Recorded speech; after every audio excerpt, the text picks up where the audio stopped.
the first thing he had me do, I opened up for Marvin Winans Jr. at a shut-in. Yep. After I did that, I got received pretty well from the youth, and then he was like, "Do you want to go meet T.R.U.T.H?" I was like, "Who? Like really him? Like the T.R.U.T.H? Like at the time it was like 3 other artists with the name T.R.U.T.H. So he took me to meet him, and it's a funny story because I'm just how it plays out in the video. It really happened in life. In the car, he was like, "Yeah, I'm gonna take you to meet T.R.U.T.H," and I'm like, "Oh my God, like for real."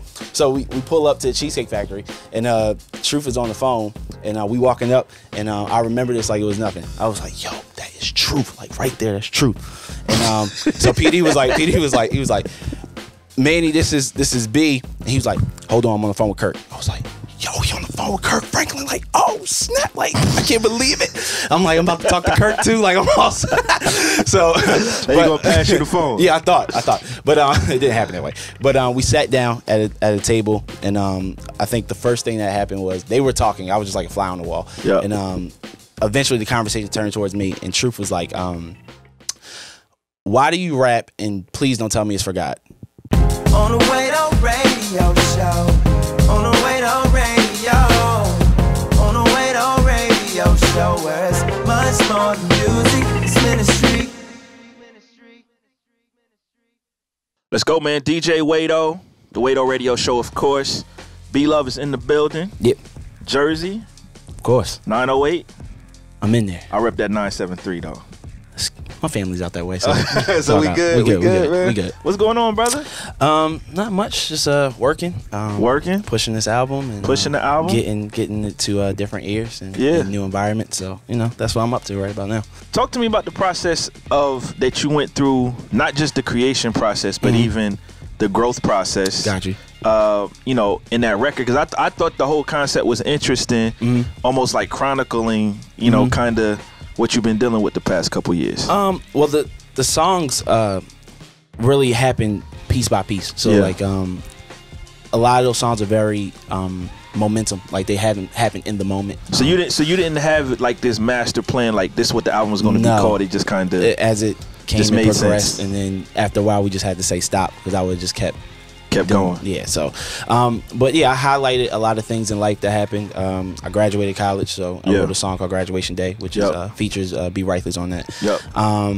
I got married. I documented that. Just those type of moments where I was going through a process while I was recording the album, and we wrote songs, and for those moments, So as I lived, I wrote. And it's been blessing people, so I'm excited about it.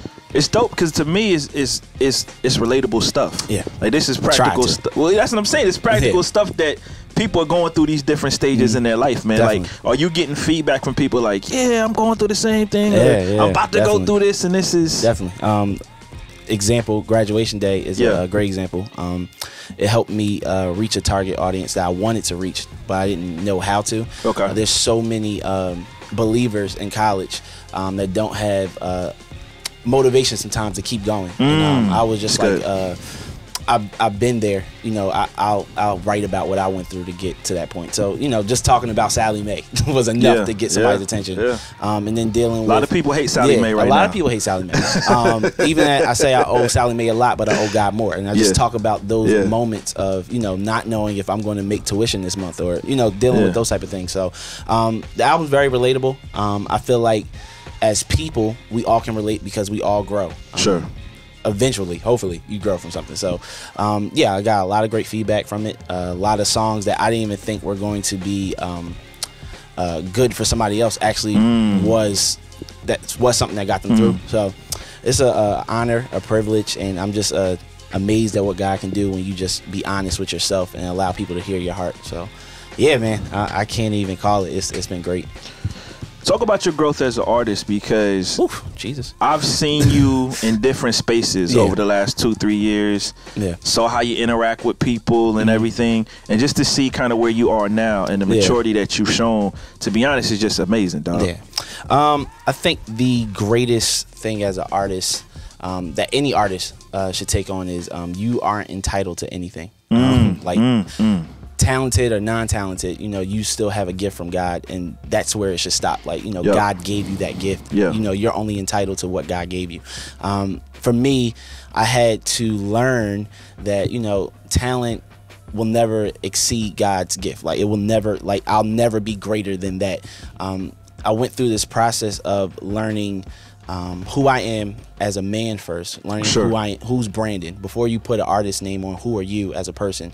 And from there, God began to cultivate me and mold me into someone that I feel like is presentable now. So I went through some ugly phases as far as like, you know, learning who I am, learning as an artist what I should be saying, what I should be doing. And for one was learning that I'm not entitled to anything. You know, I'm just a servant who's been given a gift to do something. And the moment I started doing that, things started clicking. When you feel like you're owed something, you're probably not going to get it.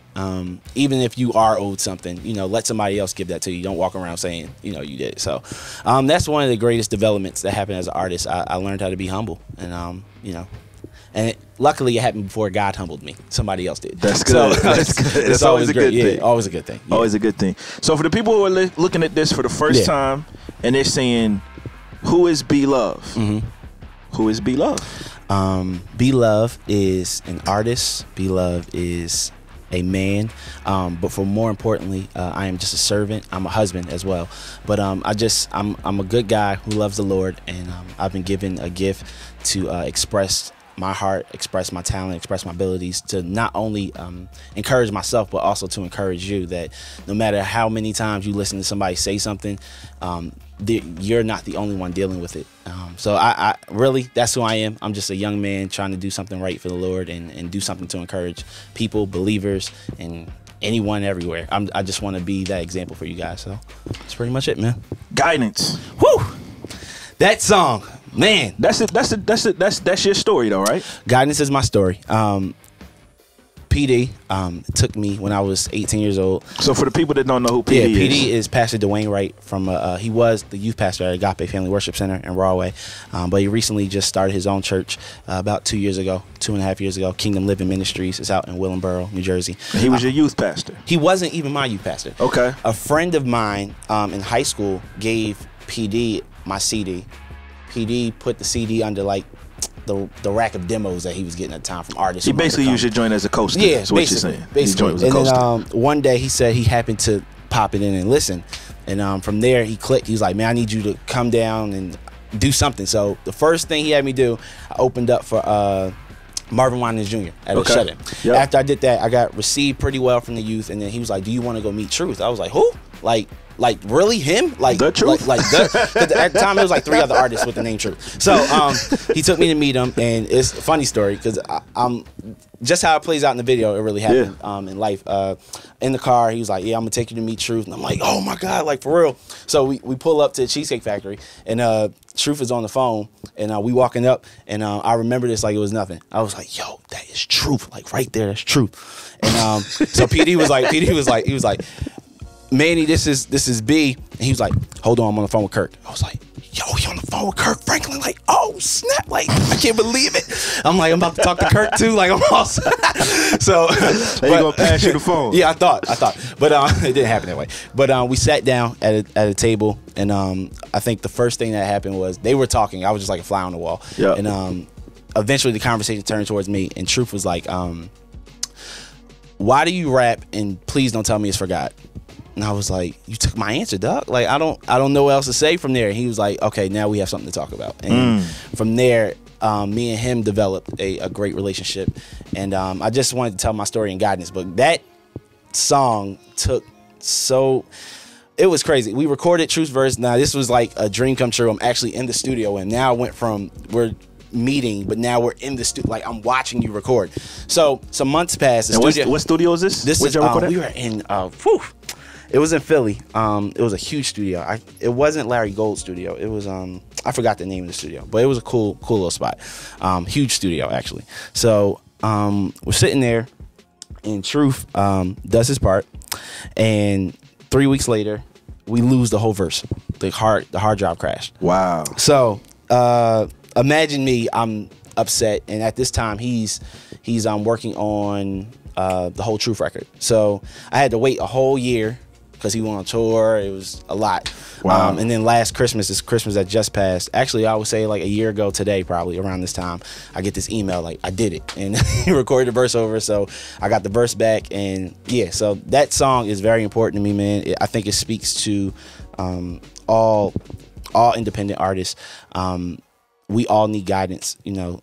I think quickly, as a Christian hip hop artist or gospel hip hop artist, how you want to describe it, quickly you can suffer from quick fame, and people can know your name really fast, and then you don't know what to do with that type of stuff. And I believe having Manny in my life, having T.Y.'s in my life, were two individuals that helped me you know, grow from that, you know, not dealing with fame, not dealing with it the wrong way. And over the years, it just happened. So now that song is 3 years old, actually. Wow. So it's just. So it seems like you've been working on it for 3 years. The final product isn't. So the song is 3 years old. Literally 2010. I was doing that song. So I'm glad it came out, and not only that, it's the video.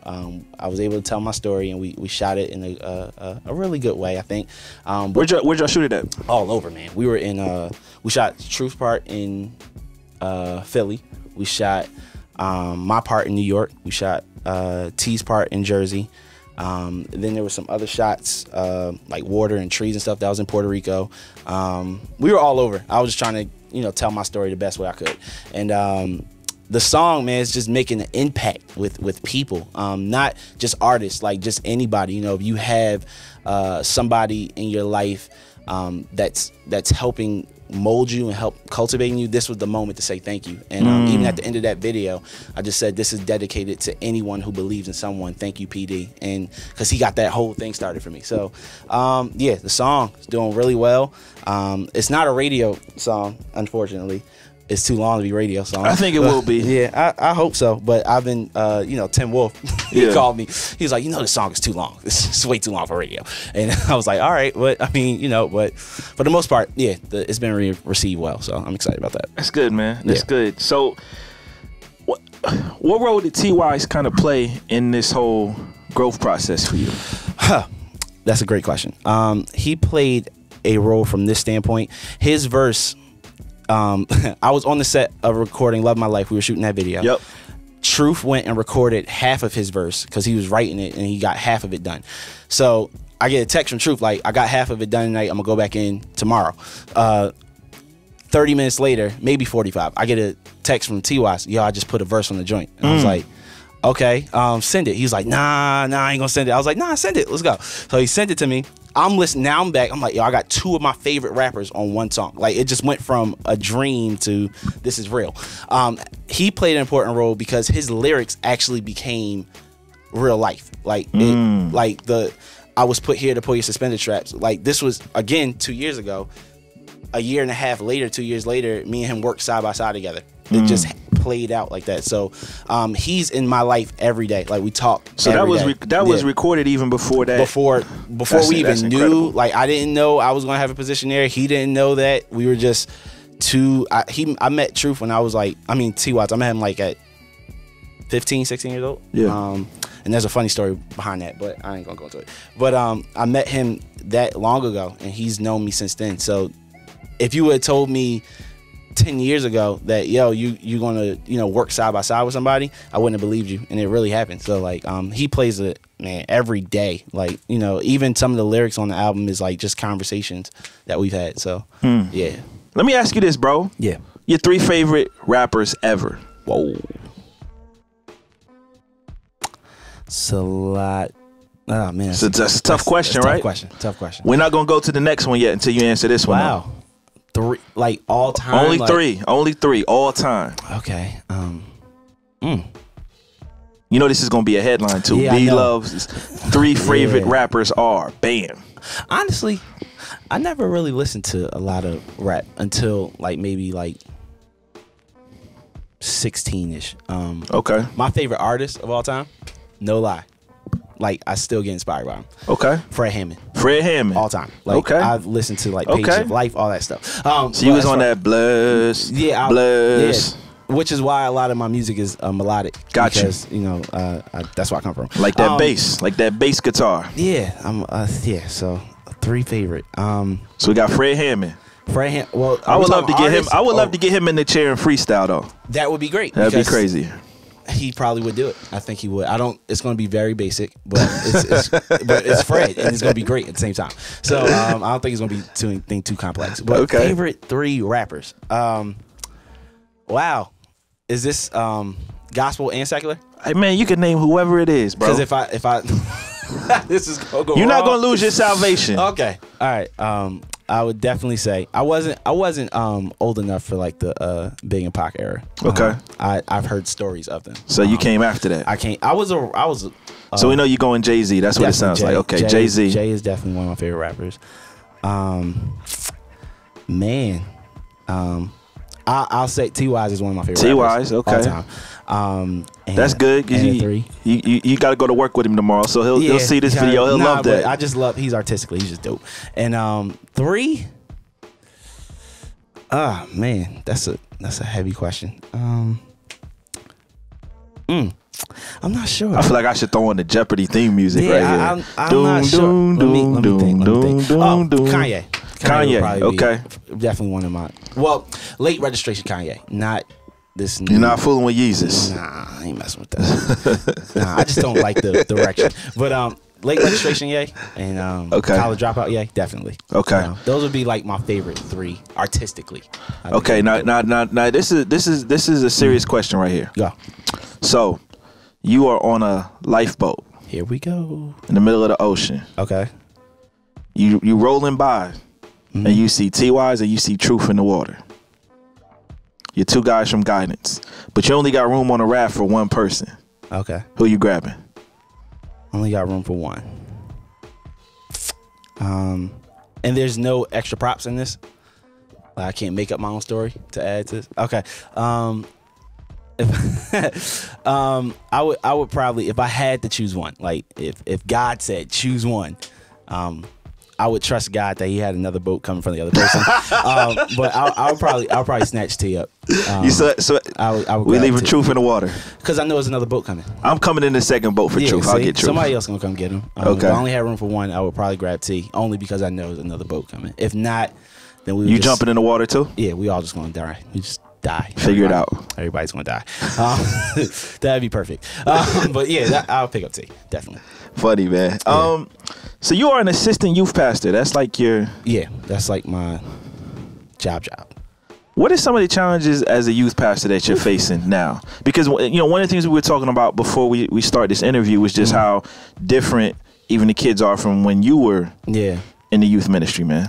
Well, what the main thing we're dealing with as a youth leader, finding what culture is in our church, like finding what the youth actually want, like what's our culture, what's our heartbeat. I think one of the greatest challenges is making sure that we don't create things that capture them for a moment but capture them for the rest of their life, and making sure that they have their own desire for God. Sure. And that's where our focus is at, putting them in position to see that you have to have your own want, your own desire for God. If not, there's nothing I can say to make you want Him anymore. So I think that's one of the greatest challenges we have. There's so many things fighting for our teens' attention and affections, and so many things want that, and it becomes harder and harder to just, I want God. It becomes, because now there's so much more. Back when I was like a teenager, there wasn't really social media out there besides MySpace, and that was growing at the time. But now there's like, you could be in church and I'm speaking and you're tweeting, like, but you're not tweeting what I'm speaking. It's just like you talking to everybody else. It's so many things fighting for attention, right? Yeah. So that's like the main thing that we're focusing on, is making sure you have your own personal relationship with God, your own desire for Him, and the whole smartphone thing is huge. How do you keep their attention? Because I even hear senior pastors talking about that, because the 20-somethings, the 30-somethings, even people in their 40s, Facebook in church, Twitter in church, Instagram, all that, email, you know what I mean? So our main thing was we were trying to stay with the times as well, be sure. effective. There was even times where me or T, we just didn't preach. Like we'll do like a panel discussion or something like that. And we actually used Twitter and Facebook as a way to communicate. So like, if tweet your question, did that all day, and it worked, and it still works now, even to this day. So that's something we do. You have to stay interactive with them. You know, don't preach at them, preach with them, and allow them to get the message themselves. So if we go on Twitter and we post a question, or we post a topic, or we do those type of things, it helps because now they're looking at what we're talking about at the same time. So yeah, that definitely is a goal and a key point for us every week. You know, even on the message for the Sunday or so, it's hashtag whatever the message is. And that way they can tweet about it, share about it. So, you know. Here's another one. There's been a lot of discussion in church circles about once kids get out of high school, they're leaving the church. Yeah. Now, obviously, you were a youth group kid, and you stuck around. So what was it for you that kept you there? And then, you know, how do you transfer that even to the students that you're ministering to now? What kept me was basically what I was talking about before, is my desire for God was at a place where I didn't want anything else. And I think for now, even we were just reading the statistic maybe 3 weeks ago. It was said by time most teens will leave their youth group, by time they're a sophomore or junior in college, they walk away from the faith completely. Because there's so many other things fighting for that, and you know, they fill voids when you're not around other Christians and whatever. So I think that's what kept me. I had a desire for God, and it just kept growing, and I wanted to be there. I wanted to be in church. I wanted to read. I wanted to, you know, pray and those type of things. So I think for the most part, every teenager, every, you know, young person in church, in God, for that point, you have to have your own want for him, your own desire. If you don't, then before you know it, you'll desire something else. It's just like a fad. You know, Christianity can become a fad at times. It's like it's popping for the moment, and then, you know, when something goes wrong, or you know, something happens, you lose that same hope that you once had. So our goal as believers, not just as youth directors and pastors and all that, our goal is to not have them believe in something for the moment, but cherish something for the rest of their lives. So, and that's what I've done. You know, PD instilled that in me, and I plan to instill that in others. So it's good. Yeah, it's good. Definitely. So what's next for B-Luv? Next, I got 4 more videos I'm gonna shoot from this project. Wow. What songs? Am I allowed to say that? You are allowed to say it. You can say whatever you want on the WadeO radio show, brother. The next one we're going to shoot is Grow. Live at JahRock'n. You can say whatever you want. The next video we're going to shoot is Grow, featuring Jay. We're going to shoot that hopefully in the next couple weeks or so. And then I got 3 other ones after that I won't say.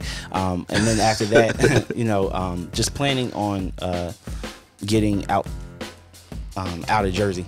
Sure. That makes sense. Working on doing some type of events outside of my area, and from there I'm probably gonna start working on a new project, probably spring next year or so, and start focusing on that. But videos, touring, new music, and that's pretty much where I'm at. That's good. Yeah. He's B-Luv. I'm DJ WadeO. Peace. That's what it is. Everybody lends an ear. I wanna thank you in advance for letting us make it clear to y'all. On the WadeO radio show. On the WadeO radio. On the WadeO radio show. Where